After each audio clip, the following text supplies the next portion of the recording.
Welcome back, Grillman's Garage. We're outside today because it's too nice to be inside again. Well, this is kind of a preamble to a couple of videos, but this one specifically, we're talking about the Hubsan ACE 2. Remember, I have the Hubsan ACE 2 and the Hubsan ACE 2 Plus. So this is the Hubsan ACE 2. I haven't flown it for a while. We're going to go, do a little video. I don't know what it's going to be like. I haven't flown it. Haven't done any calibrations. Haven't done anything to it. It's been in the box for a good long 6-8 months, maybe more. Okay, and I just brought it out, charged up the battery, put it on the deck. Let's see what happens. Okay, there we go. This is the Hubsan ACE 2. Remember, all this stuff is for sale, and I'll put more details in the description below, and always read the description below, no matter what video you see of mine. Okay, let's get to it. The Hubsan ACE 2. There we go. So we have 12 satellites, and it says here that I'm okay, I'm connected. Compass is normal. Optical flow is bad, obviously. Okay, we have it at, we want to go to the video. And our video is 4K. I don't want 4K because I don't have the right card. 2.7 is what I want. There we go. It's got internal memory. It's got everything. It's a 1-inch sensor. My God, these things, the kits sell for like $1,600 Canadian for the kit. I mean, my God, they're super expensive.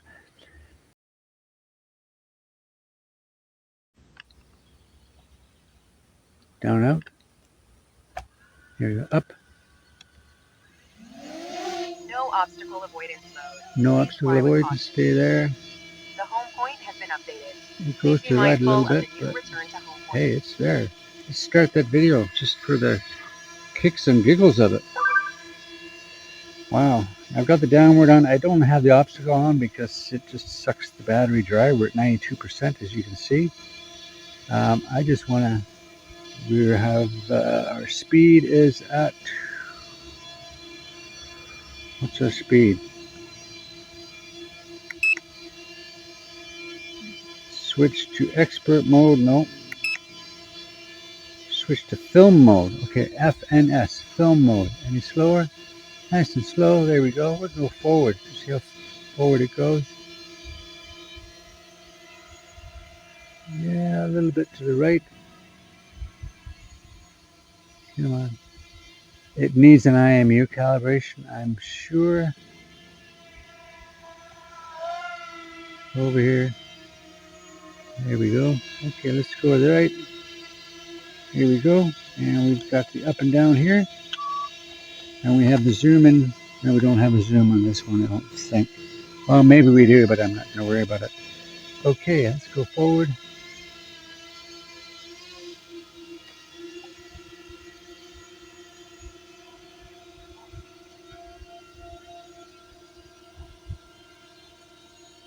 And we're up at 13. There we go. The trick where I am here is not to have, I'm assuming if this works, is not to have any Wi-Fi. Because other than that, all I can get is complete and utter temporary fly zone, and I can't go anywhere. Well, this is a 1-inch sensor. Have a look at that, eh? If I can get the grid lines on, that would be dead square center. That's the rule of thirds right there. We're just going to turn around very slowly. We're going to head out towards our famous lake district over here. How is that? Pretty good. There we go. I might come down a little bit more. We're going to go up to about 45 or 50. 35, 45. I'm using the AltaCube iPlace 70 Mini Pro. And we're up there at 50. There we go. Bring that down just a wee bit more. There we go. Still got some good dynamic range in there. We're at 49. Let's go to 55. There we go. And we're going to go over. And we should be going over about,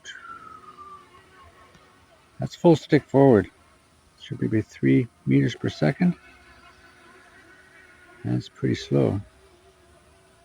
But it'll be very dynamic. See that horizon's off a little? You can't change that. There's a thing on there we can change it. Yeah, but we'll go there and we'll have a look at this. Let's see if we can just have it there. I'm going to go here and I'm going to put my grid lines on if I can. Where's my grid lines? Grid lines, gimbal, grid lines, general purpose, smart battery, map. Where's the grid lines? Should be somewhere here somewhere. I can't find them. Unless it's in this thing here. Grid lines. There we go. I knew it was somewhere. Oh, yeah, and also in here, normally what I would do is I've got it changed to 40 there. Yeah, on the saturation. That's good. Okay. Usually that's what I do, 35 or 40. So we're going to go on the saturation. So there we go. So we're going to go on that. See, that's there. It's almost dead level, but not quite. Okay. So if I went down to here, and I can go,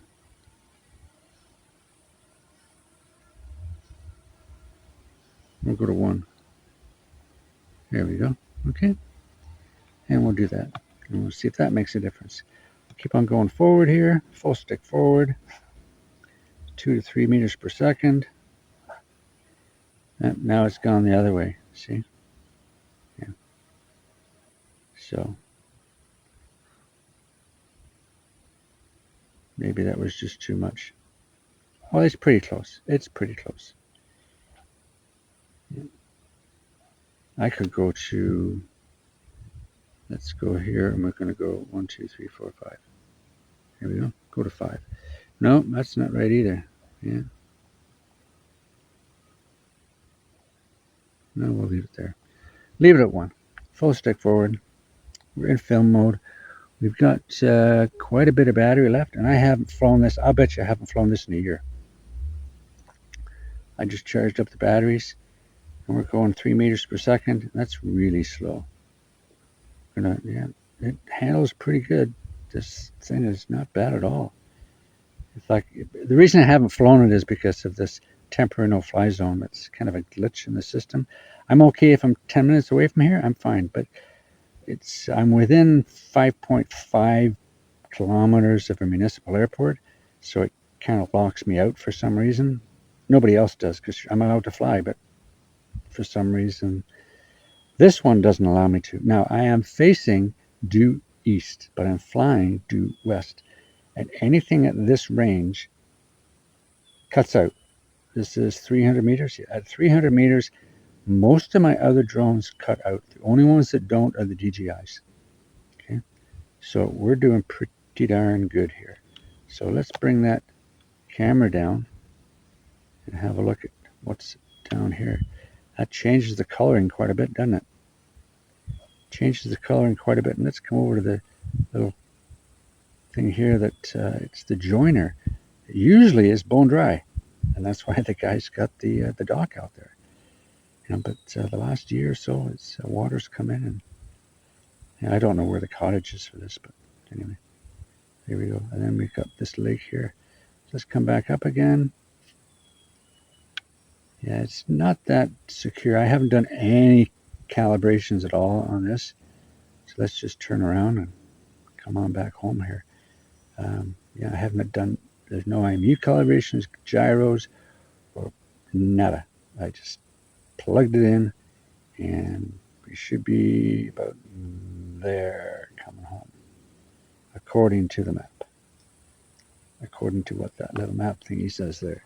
And if I hit the map thingy, ooh, look at that. That's out and back, but there's no map. because I'm not online. I didn't download it and all this kind of stuff. So there we go. There we go. What's this one do? That one gives me information. I just want to know where I'm facing. It's coming back, and there we go. And now it's pretty level, and the dynamic range is pretty good. This 1-inch sensor is pretty good. It was one of the very first 1-inch sensors that came out there. And for anybody that's interested out there, I have 2 of these. Believe it or not, this is the ACE 2. Okay, this is the Hubsan ACE 2. One of the original ones was 1-inch sensor. Then they came out with the Hubsan ACE 2 Plus. And the Plus has a 4G module in it that I don't know if it works here or not. You put your SIM card in with data program and you can fly it as long as you got a cell phone signal, I guess. You need a SIM card in the phone device you're using and the SIM card that's in the device. You just plug it right into the actual drone. They connect, and basically when you get out of range, it switches to the cellular tower and you just keep on flying. Don't know if it works in North America. Have no idea, but I have one of those drones, so it's exactly the same as this one, and it's got internal memory and SD card and all this kind of stuff, but it's also got the 4G module permanently attached. It's an actual attachment, and it's very well done. It's very well done, but it is what it is.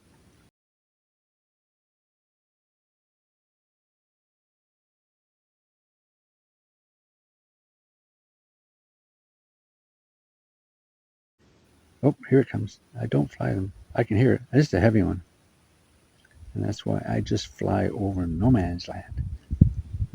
And I just go up for 5 minutes, come down. It's coming over me there.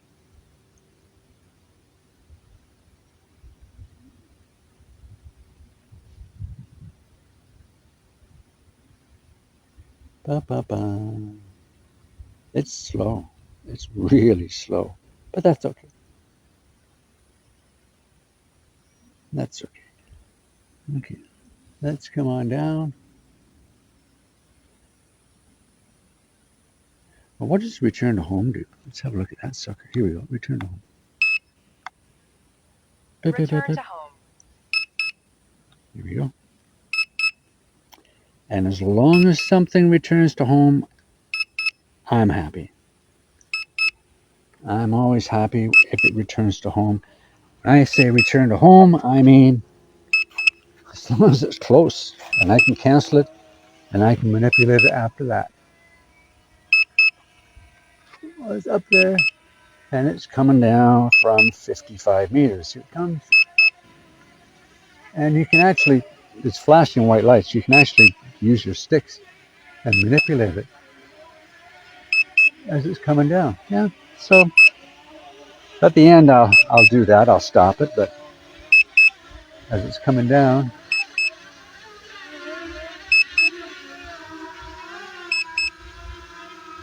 it slows down, and I just hit the pause button there. Come on down.